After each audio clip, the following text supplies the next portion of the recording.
வணக்கம். இன்றைக்கி வீடியோவில் என்ன பார்க்க போகிறோம்னா, நாங்கள் வாங்கியிருக்க மீன் என்னென்னு பார்த்தீங்கன்னா சங்கரா மீன். எல்லாமே புது மீன் தான். இந்த மீனோட விலை பார்த்திங்கன்னா 100 ரூபா. சங்கரா மீன் எப்போவுமே விலை ஜாஸ்தி. ஒரு 6 மீன் தான் போட்டாங்க. 6 மீன் 100 ரூபா. கொசுறு பார்த்திங்கன்னா 2 தும்புலி மீன் போட்டிருக்காங்க. தும்புலி மீனும் சூப்பராக இருக்கும். இந்த மீனோட பேர் பார்த்திங்கன்னா கிழங்கா மீனுன்னு சொல்லி தான் எங்களுக்கு பழக்கம். ஒரு சிலர் பார்த்திங்கன்னா இது தும்புலி மீன் அப்படின்னு சொல்கிறாங்க. சங்கரா மீனுக்கு கொசுறு 2 தும்புலி மீன் போட்டாங்க. 100 ரூபா விலை. இன்றைக்கி இந்த மீன் எல்லாமே சுத்தம் பண்ணி கழுவி எடுத்துகிட்டு வந்துட்டோம்.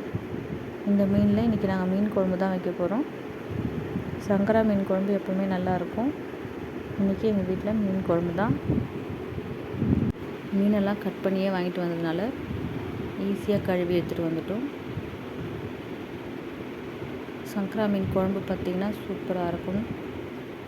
எப்பவும் போல் ஸ்டவ் ஆன் பண்ணி கடாய் வச்சுக்கிட்டு கடுகு, வெந்தயம், தாளிப்பு, வடகம் இதெல்லாம் போட்ட பிறகு வெங்காயம், தக்காளி அரிஞ்சு கடாயில் சேர்த்து நம்ம வதக்கி விட்ட பிறகு புளி கரைசலே ஒரு தக்காளி நல்லா கரைச்சி வச்சுக்கோங்க.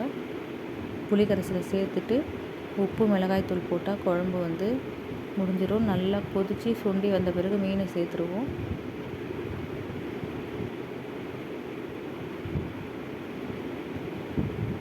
மீன் குழம்பு வைக்கிறது தான் இருக்கிறதுலே ஈஸியான வேலை. புளியை கரைச்சி ஊற்றிட்டு உப்பு, மிளகாய்த்தூள் போட்டோன்னா வேலை முடிஞ்சுது.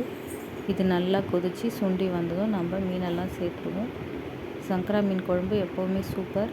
அதனால் இன்றைக்கும் நாங்கள் அதுவும் ஃப்ரெஷ்ஷான மீனுக்குனால குழம்பு ரொம்ப நல்லா இருந்தது. மீனெல்லாம் போட்டுட்டோம்.